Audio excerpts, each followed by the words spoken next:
तो किसी ने कहा बिना कलश के प्राण प्रतिष्ठा कैसे होगी, किसी ने कहा बिना कलश के प्राण प्रतिष्ठा कैसे होगी, किसी ने कहा जब चुनाव ही प्राण हो तो सोचो कौन सी प्रतिष्ठा दांव पे लगी होगी। लोग तो कुछ कहेंगे, लोगों का काम है कहना, आप जन की बात मत सुनना, सिर्फ मन की बात करना। फिर भी खुश थे हम, फिर भी खुश थे हम।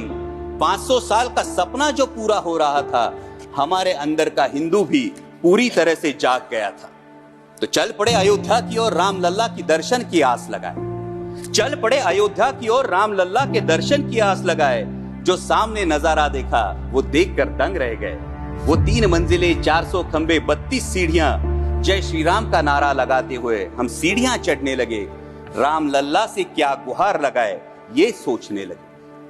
पहली सीढ़ी पर याद आई महंगाई, पहली सीढ़ी पर याद आई महंगाई, दूसरी पर देश में बढ़ती बेरोजगारी, तीसरी पर पत्रकारिता की चरण चुंबकता, चौथी पर सेंट्रल एजेंसीज की संदिग्ध भूमिका। हर सीढ़ी पर कुछ न कुछ याद आ रहा था, हर सीढ़ी पर कुछ न कुछ याद आ रहा था। कहीं 15 लाख का जुमला, कहीं किसानों का आक्रोश था, कहीं महिला कुश्तीगिरों की वेदना थी, कहीं सालाना 2 करोड़ रोजगारों का वादा था, कहीं बढ़ती सांप्रदायिकता थी, तो कहीं चुनिंदा पूंजीपतियों पर मेहरबान हमारी सरकार का चेहरा था।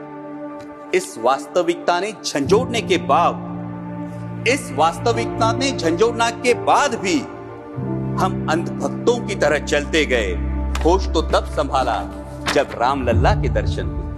हमें नतमस्तक देख राम लल्ला मुस्कुराते हुए बोले, हमें नतमस्तक देख राम लल्ला मुस्कुराते हुए बोले, मैं कल भी था, आज भी हूं, कल भी रहूंगा।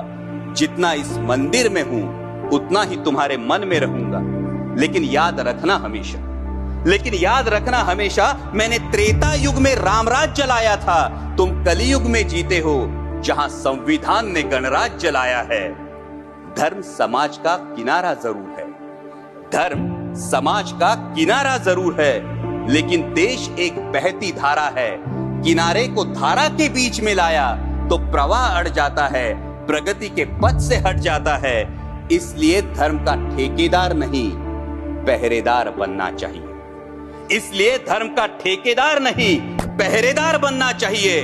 तुम रहो न रहो, वो रहे न रहे, ये देश रहना चाहिए, देश का संविधान रहना चाहिए, देश का लोकतंत्र रहना चाहिए, ये देश रहना चाहिए। जय हिंद, धन्यवाद।